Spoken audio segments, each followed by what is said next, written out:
J'ai déjà eu une présentation il y a quelques temps. D'accord.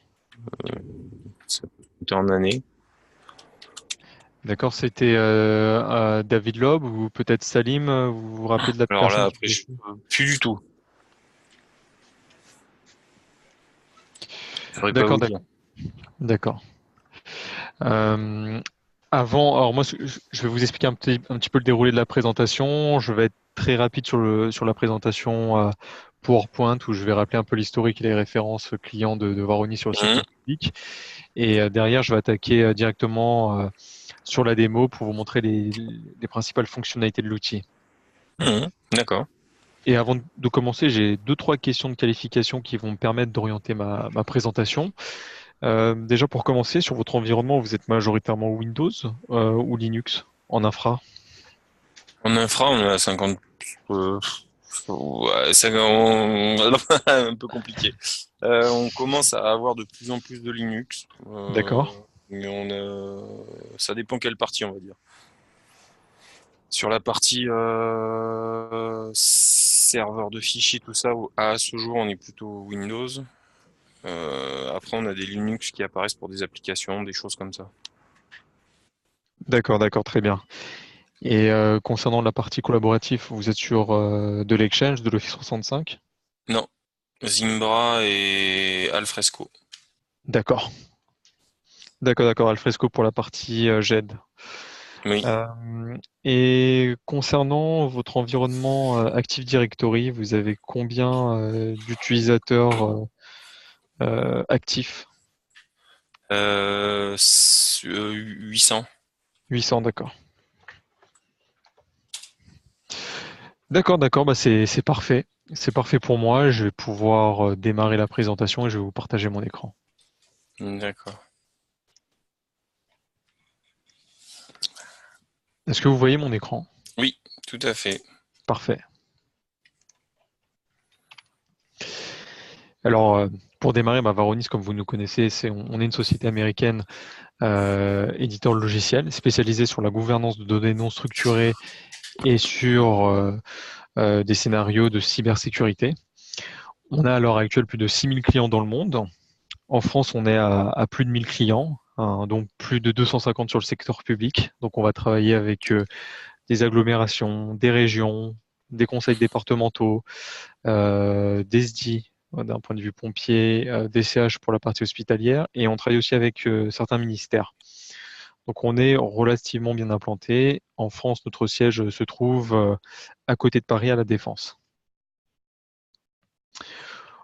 Au niveau de notre vision, on va être capable de vous dire où se trouvent vos données sensibles, personnelles. Donc là, ça répond parfaitement à la problématique de la RGPD. On va être capable de vous dire quelles sont les personnes qui accèdent à vos dossiers et quelles sont les activités qu'ils ont générées sur vos serveurs de fichiers.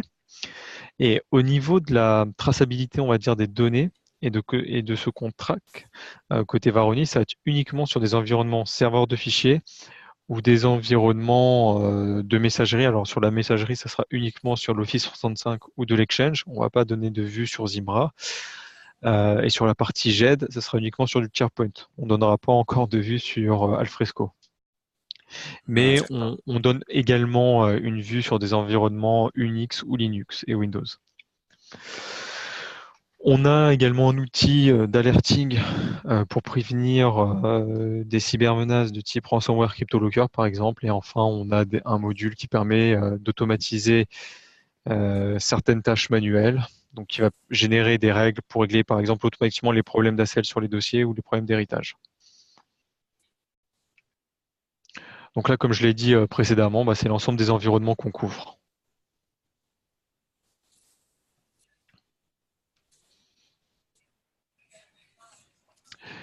Pour résumer nos scénarios d'usage, savoir qui accède à quoi sur sur vos serveurs de fichiers, votre messagerie, qui modifie, supprime, déplace des fichiers, quelles sont les données qui sont accessibles à un trop grand nombre de personnes. Par exemple, vous avez un dossier sensible qui est accessible à l'ensemble du groupe Everyone dans votre AD, bah, c'est potentiellement une faille de sécurité, parce que derrière, on ne sait pas si un utilisateur va être malveillant ou va, par curiosité, essayer de voir les fichiers contenus dans ce dossier sensible. qu'on contienne ces informations, quels sont les propriétaires de ces données, et enfin on pourra vous dire quelles sont les données peu utilisées ou froides sur vos serveurs. Ok. Là j'en ai fini sur la présentation PowerPoint, donc je vais passer directement à la démo. Je vais lancer ma VM.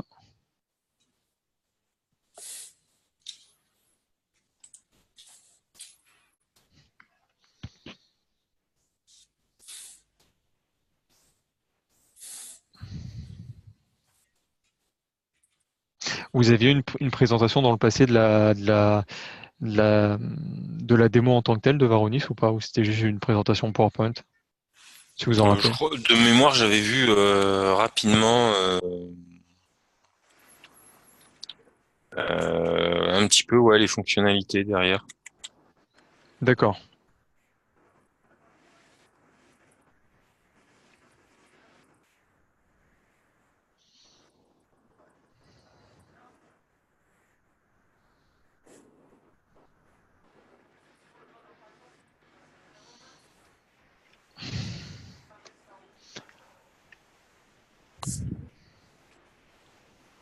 Mm.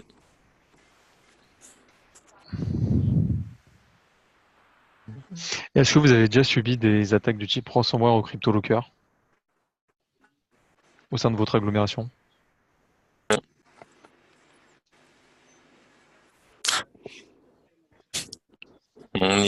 On touche du bois. D'accord. Ah, bon, ça nous sert et ça nous dessert, on va dire. On pourrait paraître que c'est qu'on travaille bien, mais en fait, je dirais plutôt c'est qu'on a de la chance. Ah non, mais je suis objectif, hein. Mais peut-être ce qui nous aide aussi un tout petit peu, c'est qu'on est une partie des ransomware utiliser des failles de Office. D'accord. Or, on a très peu de Microsoft Office. D'accord, très bien. On est à 90% sous LibreOffice. Ah oui, ok. D'accord. Donc, du coup, voilà, c'est les explications, mais bon, c'est qu'une question de temps avant que ça nous arrive. Oui, après, vous avez des moyens d'éviter ça hein, et de vous protéger. Et Là, ce que ça, vous, ce ça que j'en vous- doute pas. oui. Et je vais vous montrer également comment avec Varonis on peut éviter ce type de problème parce que c'est vrai qu'historiquement, le premier produit de Varonis ça a été sur de la gouvernance de données non structurées, donc voir qui accède à quoi sur mes serveurs de fichiers et voir au niveau des logs ce qui s'est passé.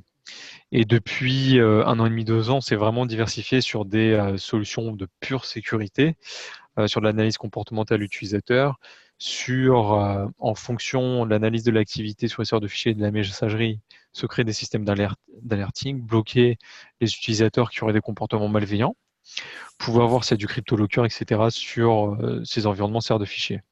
Par exemple, s'il y a eu un phishing mail, on va être capable de le voir si c'est sûr de l'Exchange ou de l'Office 365. Au niveau de la vue que vous voyez à l'écran, c'est la console principale de Varonis, Data Advantage. Sur le côté droit, vous avez l'ensemble des environnements qu'on couvre. Vous voyez, il y a du OneDrive, il y a de l'Exchange Online, il y a du Linux, du SharePoint, de l'Exchange On-Premise, serveur de fichiers. Et sur le côté gauche, vous allez voir les utilisateurs et les groupes d'utilisateurs qui ont accès à ces différents environnements. Pour mon exemple, je vais partir, par exemple, sur le dossier C. Je vais dans le share. Et là, vous voyez apparaître toute l'arborescence de mes dossiers Hmm. avec un certain niveau d'information. Je vais partir pour mon exemple sur le dossier finance qui contient potentiellement des données sensibles. Si peu. Et derrière, et là, vous voyez apparaître sur le côté gauche l'ensemble des groupes d'utilisateurs qui accèdent au dossier finance avec leurs différents niveaux de permission. Est-ce qu'ils peuvent modifier, supprimer, transférer des données, renommer les fichiers, etc. Et si je clique sur un des groupes,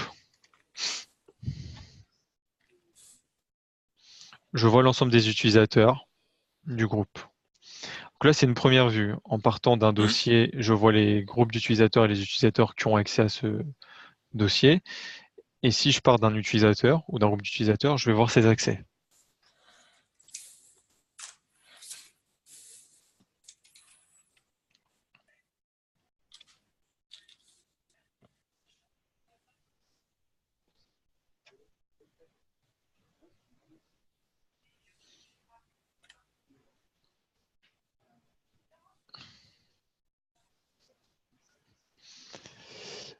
Alors là, vous voyez au niveau de la vue, les dossiers en vert, c'est les dossiers auxquels l'utilisateur a accès. En jaune, les dossiers auxquels il n'a pas accès, avec à chaque fois les différents niveaux de permission. Une explication parfois sur certains dossiers, des problèmes d'héritage parent, etc. Ici, ça va être le nombre de fichiers par dossier. Et là, on va voir tout ce qui est classification des données. Donc, ce qui peut être intéressant par rapport à la GDPR. On va voir que là, il y a des données de type GDPR qui remontent. Et on a un nom de la règle, un peu plus de détails. Donc là, on voit c'est des données de type American Express financière, etc. Mastercard, là, données espagnoles. Et en fait, au niveau de la classification, on a un outil spécifique qui s'appelle Data Classification Engine, qui fonctionne avec des dictionnaires de mots-clés et qui va scanner vos serveurs de fichiers et va vous dire, bah voilà, tel document, PDF, Word, Excel et d'autres extensions de fichiers qu'on couvre contient des informations de type GDPR parce qu'il contient des informations euh, personnelles comme des numéros de sécurité sociale, des numéros de passeport, de permis de conduire, etc. Et donc derrière, il va taguer ces documents comme étant personnels ou contenant des informations de type GDPR. Il scanne le document. Il vous fait pas un extract du document, mais il va l'identifier comme contenant des mots-clés personnels, par exemple. Mhm. Et je vais vous le Ouais. montrer. Hop. Vous avez déjà réalisé quelques process concernant la partie GDPR. Vous avez nommé un DPO. Oui, D'accord. on a commencé. D'accord. Il n'y a pas eu forcément de process ou d'outils mis en place pour pouvoir identifier les documents sensibles, les informations sensibles et personnelles au niveau de votre récit. Euh, je vous expliquerai à la fin. D'accord, d'accord, il n'y a pas de problème. Là, au niveau de la vue, donc c'est Data Classification Engine. Vous avez Mm. sur le côté gauche l'ensemble des templates, on va dire, de dictionnaires de mots-clés qui sont préformatés par l'outil. On en a pour la GDPR sur l'ensemble des pays européens. On en a pour les données personnelles de beaucoup de pays Mhm. européens, notamment la France, l'Espagne, l'Allemagne. Comme moi, j'ai une VM américaine, je vais avoir aussi sur des exemples américains, sur American Express, etc. Mm. Et puis derrière, c'est sur ces templates, vous pouvez les éditer. Vous pouvez vous créer vos propres templates de mots-clés pour inscrire tous les mots-clés que vous souhaitez faire ressortir. Et puis derrière, quand vous allez lancer une règle, vous allez choisir les dossiers qui vont être scannés. Et ça va taguer Ok. automatiquement vos fichiers. D'accord. Donc là, je vous ai montré la vue bidirectionnelle de Varonis en partant d'un dossier ou d'un utilisateur. Donc c'est une vue qui est brevetée par Varonis pour voir directement les accès très facilement. Et si on n'a pas Varonis et qu'on utilise uniquement les outils Microsoft, on va sur la propriété d'un dossier et on va Mm. dans l'onglet sécurité. Mais Mm. le problème de ce système, c'est que c'est très long et fastidieux si on doit faire ça pour beaucoup de dossiers ou d'utilisateurs. Oui, oui, oui, je confirme. Donc Varonis, voilà, vous permet de gagner énormément de temps par rapport à ça. Maintenant, je vais vous montrer comment on peut supprimer des accès à des groupes et comment on peut les redonner via Varonis. Donc là, j'ai fait apparaître sur le côté droit une nouvelle fenêtre. Comme sur le côté gauche, je vais avoir mes utilisateurs, groupes d'utilisateurs, sauf que cette fois-ci, je serai en mesure d'avoir une option pour supprimer des droits. Et là, pour mon deuxième exemple, je vais partir sur le dossier légal. Donc là, comme sur le côté gauche, j'ai mes groupes d'utilisateurs avec les niveaux d'accès. Et là, je vois potentiellement une faille de sécurité, c'est que le groupe Everyone a accès à mon dossier légal, avec tous les niveaux de permission. Mm. Donc là, je peux me dire, c'est bizarre, pourquoi tout mon AD aurait accès au dossier légal, qui est un dossier qui contient des informations sensibles. Ouais. Et puis là, on voit en plus au niveau de la classification qu'il y a des données de type personnel GDPR qui ressortent. Mm, mm. Donc là, derrière, je peux me dire en tant qu'admin, je veux supprimer les accès pour éviter une faille de sécurité. Donc je fais très simplement comme ça. Et là, je vais révoquer les accès du groupe Everyone sur le dossier légal.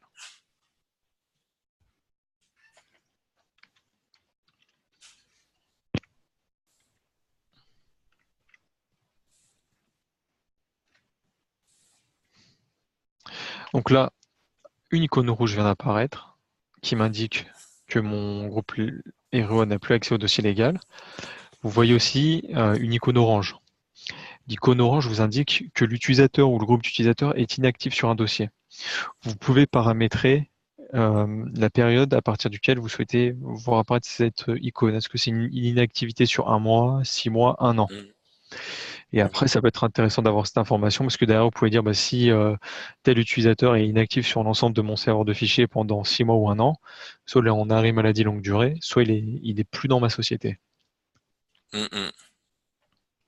Une fois que j'ai supprimé les droits, ça va me générer des erreurs d'accès. Je vais calculer ces erreurs.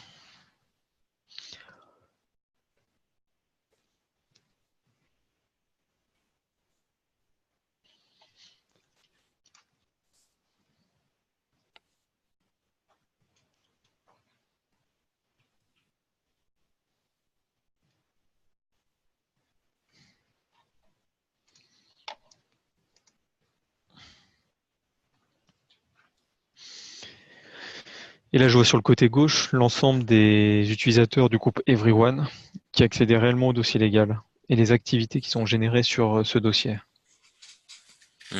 Et si je prends le cas d'Alice, je vois au niveau de ses logs les chemins d'accès qu'elle a empruntés.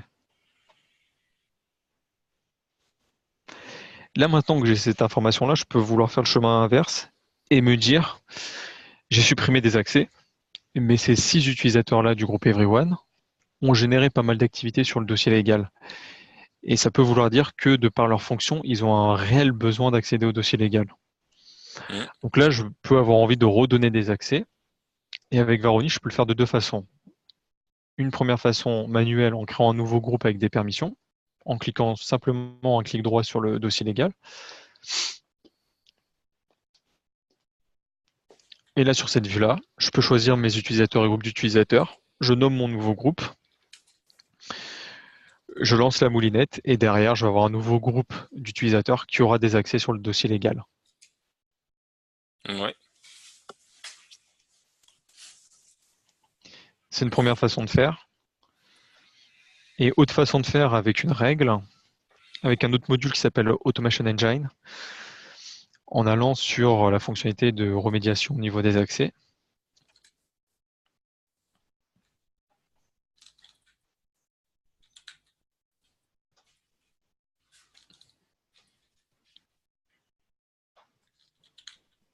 La fenêtre va bientôt se lancer.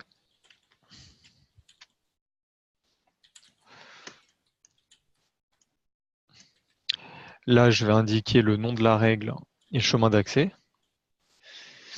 Ici, ça va être le chemin d'accès global et si je veux, je peux exclure des sous-dossiers au niveau de la remédiation.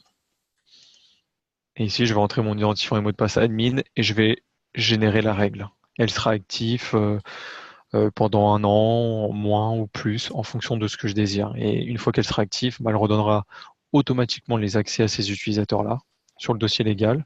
Et s'ils perdent leurs accès pour quelque raison que ce soit, la règle sera générée. Donc ça, c'était pour la gestion des accès. Vous avez aussi parfois une icône bleue qui apparaît sur certains dossiers. Ça vous indique qu'il y a un problème au niveau de l'héritage. Si je prends le dossier BI, on voit qu'il y a un problème au niveau de l'héritage. Et pareil, je peux résoudre ce problème avec une autre fonctionnalité du même module, réparer les problèmes d'héritage. Et là, pareil, si je lance ma règle, ça va réparer les problèmes d'héritage du dossier BI.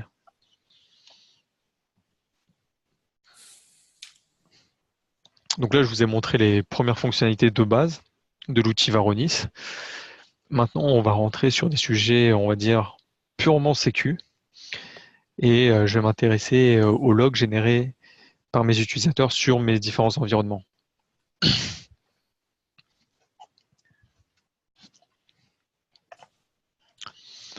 Là, au niveau de la vue, déjà, vous pouvez, au niveau du filtre, paramétrer l'ensemble des indications pour les logs, donc la période à partir duquel vous souhaitez que les logs soient scannés, les environnements. Ça, Comment? ou c'est que vous serviez depuis les contrôleurs de domaine et les certifiés, mais c'est Oui, vous allez les lire tout ça. directement serveur. Alors, au niveau des logs, on peut prendre les logs de l'ensemble de ces environnements. l'AD, serveur de fichiers, Hmm. OneDrive, Exchange Online, Linux, SharePoint, etc. Et vous les traitez sur le serveur Varonis. Oui, en fait, on fera un petit point d'architecture tout à l'heure. On fonctionne avec des agents. À Hmm. chaque fois, D'accord. on va greffer un agent qui va se connecter sur l'AD, sur la messagerie, sur le SharePoint, sur l'Office 365. Et derrière, ça va consommer 3% de CPU. Et ça va pas activer l'audit Windows. Donc c'est ça l'avantage. On va pas activer l'audit Windows et on va fonctionner avec nos agents. D'accord. Et là, par exemple, pour mon exemple, je prends un serveur de fichiers. Au niveau des événements, bah, je prends tout type d'événements, mais je pourrais classifier. Là, je vais prendre les logs de l'ensemble des utilisateurs. Et pour pas avoir non plus 10 000 logs et que la moulinette soit trop importante, je vais quand même spécifier que je veux une trace des logs uniquement sur le dossier finance. Et là, une fois que j'ai paramétré tout ça, bah, j'ai l'ensemble des logs du dossier finance qui apparaissent avec plusieurs informations. Je vais avoir la date de l'événement, l'opération qui est générée par tel utilisateur, le chemin d'accès, enfin le serveur, l'objet du fichier, enfin le nom du fichier ouvert, chemin d'accès total, type d'événement, la description, le nombre de tentatives, l'adresse IP et le nom du device pour trouver l'utilisateur. Et si je veux une vue, on va dire, plus ergonomique, je peux classifier ça par chemin d'accès, par exemple. Et puis derrière, je peux encore classifier par utilisateur. Donc voilà, au niveau des filtres, je peux vraiment faire comme je le souhaite. Ou par exemple, ce qui peut être bien par type d'événement. Comme ça, Mhm. là, c'est plus synthétique. Mhm. Vous pouvez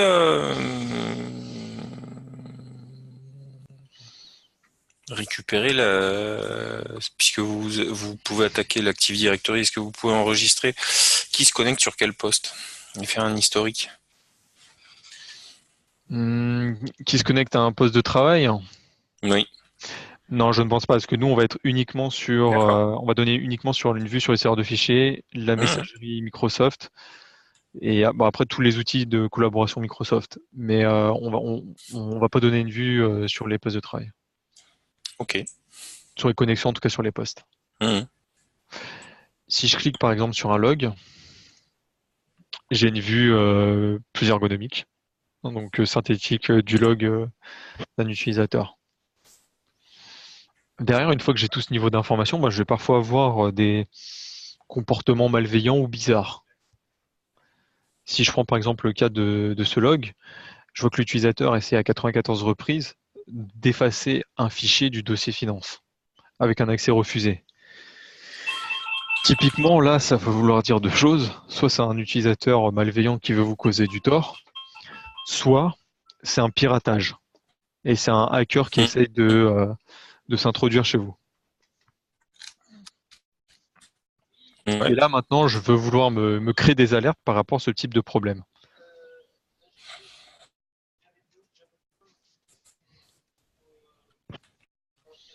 Donc là, c'est ce que je vais faire et je vais lancer un nouveau module de Varonis qui est Data Alert.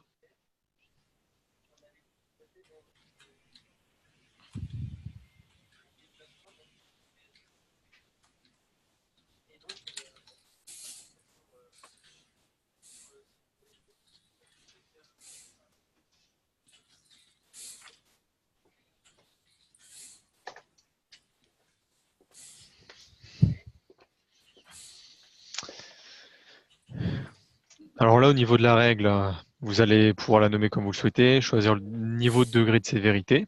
Et ce qui va être très Mhm. intéressant, c'est là, vous allez choisir le seuil à partir duquel vous souhaitez être alerté.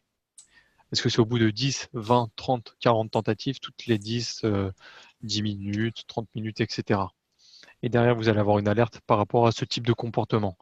Moi, comme je l'ai fait en faisant un clic droit sur cet événement-là, ça me fait une règle spécifique par rapport à ce log, mais vous pourriez faire pour tout type de log.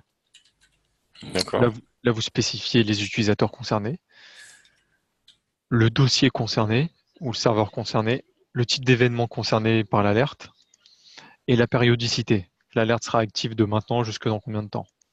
Mhm. Maintenant, je vais vous montrer l'ensemble des règles, de templates de règles qui sont préformatées par Varonis. Donc il en existe plus d'une centaine. Là, sur la vue que vous avez, c'est l'ensemble des règles de Varonis. Elles sont classifiées par sévérité. Je peux enlever la classification. J'ai un détail plus précis. Je vais avoir des règles sur les cryptolockers, sur les ransomware, sur des comportements anormaux au niveau de la localisation, au niveau de l'exfiltration de données sensibles, etc. Et là, dans le moteur de recherche, par exemple, si je cherche une règle spécifique, je peux taper par exemple crypto. Là, vous avez l'ensemble des règles concernant la partie crypto concernées. Mhm. Et vous pouvez éditer la règle. Derrière, vous allez choisir les serveurs concernés, les utilisateurs qui seront concernés par la règle. La règle sera active et vous recevrez des alertes. Et vous pouvez vous créer vos propres templates, on va dire, d'alerte en fonction des informations que vous souhaitez avoir. D'accord. Enfin, je vais vous montrer la dernière vue qui est là plutôt sous forme de tableau de bord sur la partie alerting. Et cette fois-ci, c'est une console web. Et à terme, l'ensemble des solutions Varonis sera sous forme de console web.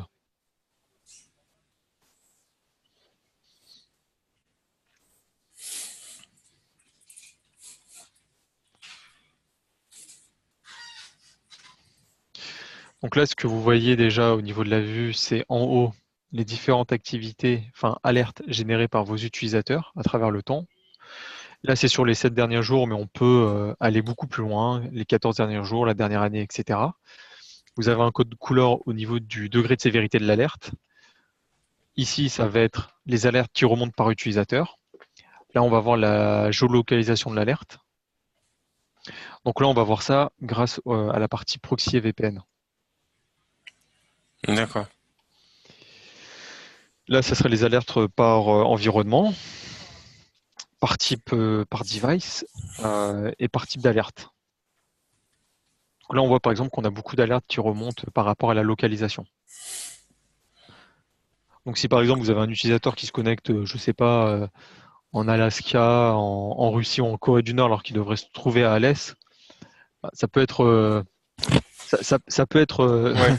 ça peut être vu comme bizarre, on va dire. Plutôt oui. Une fois qu'on a vu ça, maintenant on va s'intéresser aux alertes générées par un utilisateur. Donc je vais ouvrir la fiche d'un utilisateur, je prends le cas d'Hélène. Et là, je vais voir les alertes générées par Hélène. Je vois qu'elle a géré 9 alertes, dont 6 avec un haut niveau de sévérité. Et j'ai un détail en dessous des alertes qu'elle a générées. On voit qu'il y a des alertes sur la localisation, sur l'accès à des données sensibles, dites GDPR, sur la suppression de fichiers, etc. Si je veux avoir un détail plus précis, je clique sur ces alertes ouvertes.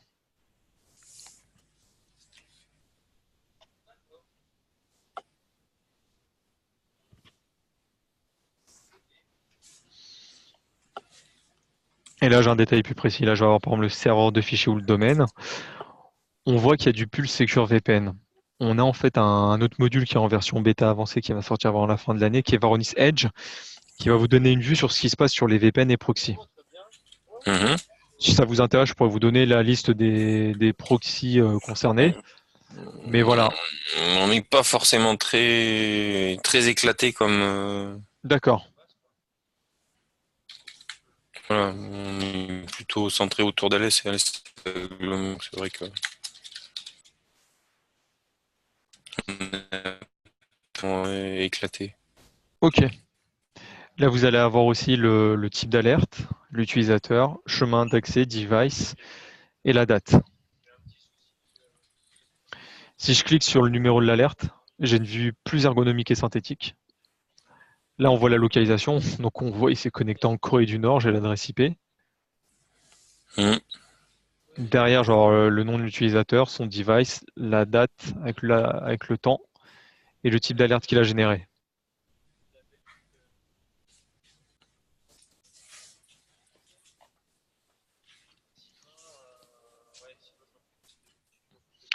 Derrière, l'outil vous donne aussi un certain nombre d'informations sur les différents environnements, serveur de fichiers, AD, Exchange et SharePoint.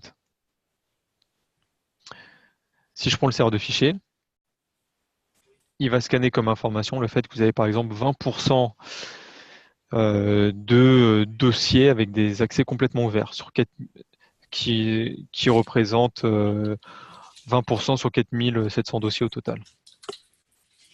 Vous allez avoir 7% de dossiers complètement ouverts qui contiennent des informations sensibles.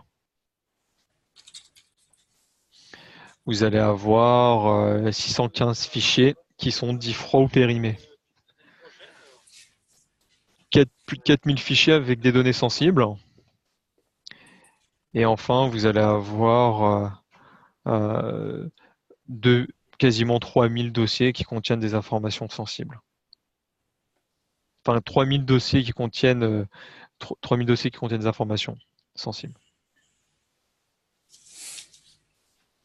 Au niveau de l'AD, ça va être le nombre d'utilisateurs désactivés, nombre de groupes, nombre d'utilisateurs avec un mot de passe qui a expiré,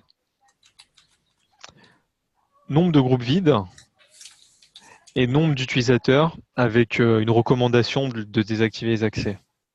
Donc là, ce qui est intéressant par rapport, par exemple, aux utilisateurs avec un mot de passe expiré, on va être capable de vous dire au niveau du scan, aussi la liste des utilisateurs, et voici ceux où, par exemple, ça fait 1 an, 2 ans, qui n'ont pas modifié leur mot de passe. Donc vous, après, vous pouvez leur envoyer un mail en leur disant, s'il vous plaît, veuillez modifier votre mot de passe. Des informations sur Exchange, nombre de mailbox, de dossiers publics. Et enfin, sur SharePoint, vous n'êtes pas concerné, vu que vous avez Alfresco, mais sur le nombre de permissions et de fichiers sensibles qui transitent sur SharePoint. Donc ça, c'était sur la partie alerting. Aussi, ce qui est important de noter, c'est que là, sur toutes les vues que je vous ai montrées sur l'outil, c'est exportable. Vous pouvez là, par exemple, exporter sous format Excel. Les logs de vos utilisateurs pour, si vous souhaitez les diffuser à votre direction en interne, etc. Il me reste à vous montrer la partie statistiques et rapports. Ça va être très rapide. La partie statistique va vous donner des informations sur l'activité sur vos serveurs de fichiers et par utilisateur sous forme de diagramme. Au niveau du filtre, là, je spécifie une période à partir duquel je veux avoir une vue des activités. Et derrière, je vais voir les activités générées là, sur la semaine par mes utilisateurs. Donc, je vois le nombre d'activités. Et forcément, quand c'est le week-end, il y en a beaucoup moins. Là, ça va être les activités générées par type d'environnement. Serveur de fichiers, Exchange, SharePoint, Linux.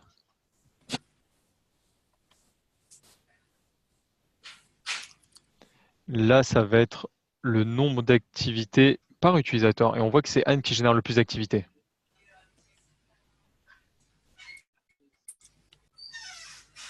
D'accord, ouais. Enfin, la partie rapport.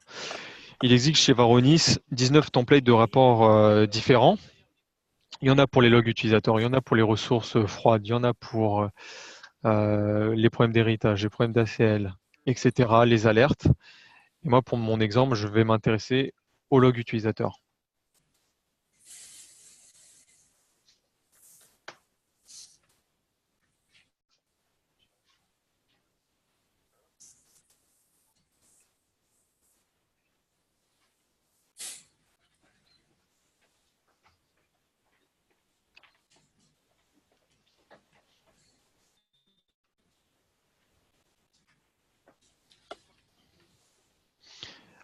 Ici sur le rapport, vous pouvez déjà vous enregistrer si vous le souhaitez sur le rapport. Vous allez le recevoir de façon journalière, hebdomadaire ou mensuelle, en fonction du niveau d'information que vous souhaitez avoir. Vous spécifiez la période à partir duquel le rapport va s'appuyer, le type d'événement, et derrière, vous voyez l'ensemble des informations que va scanner le rapport et qui vous sera diffusé. Là, vous avez les colonnes. Vous pouvez en rajouter ou en enlever. Donc là, c'est vraiment sur les logs utilisateurs. Et ce qui est intéressant, c'est qu'au niveau des rapports, vous avez quelque chose de structuré, qui est automatisé, que vous pouvez recevoir par mail et enregistrer d'autres personnes de votre service pour qu'ils le reçoivent également par mail. Et ça vous permet d'avoir un niveau d'information, par exemple, de façon hebdomadaire. Hum. Donc voilà, j'en ai fini avec ma présentation. Je ne vous ai pas montré tous les modules de Varonis, mais je vous ai montré la majorité des fonctionnalités. Les deux autres modules que je ne vous ai pas montrés, c'est on a un module qui permet de déléguer la gestion des permissions de l'IT au métier. Cette fois-ci, c'est une console web et en français, qui est assez ergonomique et qui ne nécessite pas d'aide technique. Donc une personne lambda peut l'utiliser. Et ça permet, par exemple, à un chef de service de recevoir des demandes de permission sur des dossiers ou de la création de dossiers dans certains répertoires sans que ça passe par l'IT. Il reçoit les permissions sur sa console web et il accepte ou pas ou il refuse. On a un outil de ce type et enfin, on a un outil qui permet de faciliter la migration des dossiers en gardant les mêmes droits de permission sur une autre infrastructure, sur un autre serveur et une autre baie de stockage. Voilà. D'accord. Mais sinon, là, vous avez vu l'ensemble des fonctionnalités, enfin la majorité des fonctionnalités de Varonis. Donc, j'espère déjà que la présentation vous a plu. Et si vous avez des questions qui vous viennent à l'esprit, n'hésitez pas. Si, l'infra, l'architecture. On va voir ça, je vous montre. Hop, je vais vous montrer un schéma d'architecture.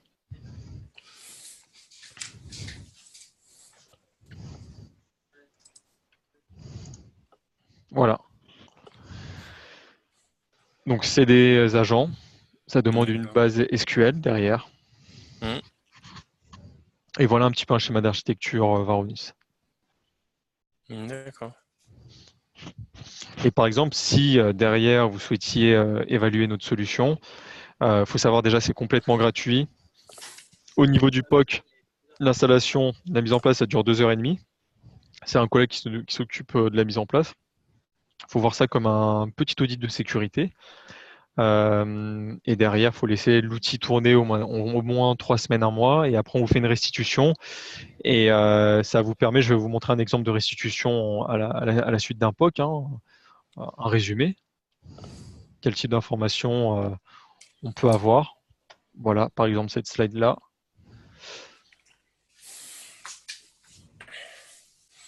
Vous pouvez avoir ce type d'informations à la suite d'une évaluation Varonis.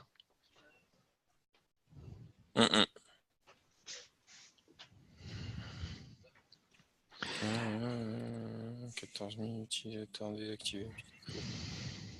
Ouais, d'accord. Bon, c'est vrai que moi, je sais plus qui c'est qui m'a appelé là récemment de chez vous. C'est pas qu'on veut pas, mais c'est par manque de temps. L'époque en ce moment. Oui. Ça serait avec plaisir. Mais voilà. Après, la question qui fâche, c'est l'autre qui est ce pourquoi d'ailleurs je vous expliquerai à la fin. La question qui fâche, c'est le prix. Oui. Alors, en termes de prix. Chez nous, ça c'est très compliqué. Oui, alors en termes de prix déjà sur la partie licensing, on est sur du CAPEX, donc des licences perpétuelles avec maintenance. On est licencié à l'utilisateur, actif dans l'Active Directory. Derrière, on est sur du déclaratif. Donc si vous avez 500 licences, mais que vous avez 600 connexions, vous ne serez pas bloqué. Voilà, je ne devrais pas vous dire ça, mais c'est du déclaratif. Et après, vous aurez juste un pop-up pour vous mettre à jour au niveau des licences, mais vous ne serez pas bloqué. Après, en termes de prix, à chaque fois, je vous ai montré différents modules. Un module de sécurité, un module sur la vue au niveau des fichiers et des accès. C'est une licence à chaque fois. Forcément, quand vous prenez plusieurs modules, on vous fait un package avec une optimisation financière. Et derrière, on peut vous faire une estimation tarifaire. Je laisserai Grégory revenir vers vous par rapport à cette simulation sur, par exemple, 800 utilisateurs sur les modules qui vous intéressent. Donc déjà la brique de base pour avoir la vue au niveau des accès sur les dossiers, plus la partie classification des données qui peut être intéressante sur la GDPR. Et enfin, si vous le souhaitez, sur la brique de sécurité au niveau de l'alerting, pour voir les comportements anormaux, faire des alertes et bloquer les accès des utilisateurs. Ouais, oui, Oui, après enfin voilà, sachant que moi je suis assez honnête et assez franc, Oui, je préfère pas vous faire passer trop de temps non plus. d'accord. Donc après, passez pas non plus. Voilà, Ah non, mais c'est c'est rapide, une hein. enveloppe. Oui, oui. Pour moi, c'est une enveloppe déjà dans un Ça va premier être juste temps. une petite estimation budgétaire, hein. Donc une estimation budgétaire, pour être clair et franc. Donc également, moi, ça va me prendre 10 minutes en fait pour la faire. D'accord. Donc c'est pas très grave en soi. Oui. Maintenant, est-ce que vous déjà de votre côté, ça peut aussi nous faire gagner du temps à nous, hein, est-ce que vous de votre côté, vous avez déjà en fait identifié un budget? Ah non. D'accord. Déjà, c'est ok. Ok. C'est-à-dire que c'est là aussi où tout à l'heure, voilà. En général, comment vous dire, on n'a pas le budget qu'on demande, donc D'accord, ok. Et vous chaque demandez année combien de on dit. budget? Enfin, global, je Bah pense. après, je C'est peux global. au global, ça dépend des années, ça dépend ce qu'on doit faire. Ouais. Mais déjà, rien que 100 000 euros, c'est déjà très très compliqué pour avoir ça pour tous les projets. D'accord, c'est pour tous les projets, donc c'est même pas que pour la sécurité. C'est pour tous les projets. On est bien Ah d'accord. oui, oui, oui, oui, oui. D'accord. Oui, non, non, on est très très très très très mal doté. Ouais. Pour ça que oui, non, je vous parle même pas de la sécurité. Aujourd'hui, la sécurité chez nous, c'est proche du néant. D'accord. C'est pour ça que je vous disais qu'on a eu de la chance quand même, et je touche du bois à chaque fois que je dis non, on n'a pas été attaqué par des crypto-lockers. Oui, c'est clair, parce que le jour où ça va arriver, après, c'est comme pas mal d'autres clients, je dirais. C'est voilà, c'est qu'on va devoir réagir Oui, en mode pompier, et puis là, par contre, ils vont débloquer le budget. Mais oui, c'est un peu notre. C'est pour ça c'est que ça va, je dors bien, mais d'un autre côté, je sais que du coup, tant que c'est pas arrivé, on n'aura pas, on n'aura pas les crédits. Quoi. oui, ça c'est sûr. Ok, ok, Autant ok. être objectif. Donc c'est pour ça qu'aujourd'hui, Non, mais en tout cas, merci hein, pour votre franchise, parce que c'est vrai que voilà, au moins les règles sont dites, quoi. Au moins c'est clair. c'est pas par plaisir que je vous dis ça, hein, parce que je sais que On imagine bien. quand je suis rentré dans la collectivité, en plus je venais du privé, donc j'étais là, oui, alors oui, on va faire plein C'est de choses. Puis différent. après j'ai vite appris que bon bah fais surtout avec ce que t'as, et puis voilà. Voilà. C'est ça. Ok, ok. Euh, Et du coup, par rapport à ces 100 000 € là, enfin, ben, potentiel, qu'est-ce qu'il y a comme projet qui sont en fait prioritaires ou déjà en fait identifiés chez vous? là, pour cette année, rêvez pas. Oui, en fait, j'imagine. En fait, Je j'imagine qu'on préfère parle vous le de dire, hein. 2019 là. Là, en fait, Oui, j'imagine qu'on voilà. parle de 2019. C'est-à-dire que même s'il y a un petit peu de reliquat sur la fin d'année, il n'y aura jamais suffisamment. Donc, je parle plutôt de 2019. Oui, oui, oui, bah après c'est toujours pareil. C'est chez nous c'est un peu particulier, c'est-à-dire que si on a une attaque par exemple, ça se peut que ça soit plus le même budget parce que ils comprennent que faut faire quelque chose. Donc après je vous dis ça, voilà, ça m'est arrivé d'avoir, c'était quand? C'était quand on a eu l'infrastructure qui était complètement saturée, j'ai envoyé un mail au DG, enfin non, un courrier au DG, en lui Oui, expliquant dans la problématique qu'on avait. On a eu peut-être 200 000 euros cette année parce d'accord. qu'il fallait renouveler l'infra. Donc voilà, Parce qu'ils ont vu que c'était vraiment en fait critique et que là, ah on ben, peut pas quand au-delà, vous quoi. commencez, moi j'ai quand même écrit noir sur blanc qu'on avait des risques de perte de données irrémédiables, hein, sans Bien même sûr. parler de CryptoLocker. C'est juste par manque de sauvegarde. Donc Bah ouais, c'est clair. là, ça C'est a fait juste la réagir. base. Là. C'est juste la Voilà. base. Donc là, ça a fait réagir. Mais tout le temps sur voilà. Donc il faut que voilà. Là, on a le DPO qui commence à s'agiter. Oui, Enfin, qui commence à s'agiter, c'est pas qu'il, voilà, mais il prend ses fonctions, il commence à les prendre vraiment à cœur et il commence à discuter avec nous. Il se rend compte de tout le retard que l'on a. Donc il y a des choses, il commence voilà, il va appuyer en notre sens, bien sûr. Parce que le DPO, du coup, mais ça va pas. il est en fait dédié chez vous ou il va Oui. être mutualisé avec Ah, plusieurs communes. Ville et Aglo, c'est deux, parce qu'en fait, Oui, nous, on est mutualisé mairie d'Alès et Alès agglomération. c'est ça. Donc c'est 900 postes, 2000 agents au total. D'accord. Pour vous donner à peu près l'ordre d'idée. Donc Ouais. avec 160 serveurs divers et variés. Donc ouais, Donc, non, on a estimé qu'un DPO à temps plein, c'était déjà pas mal.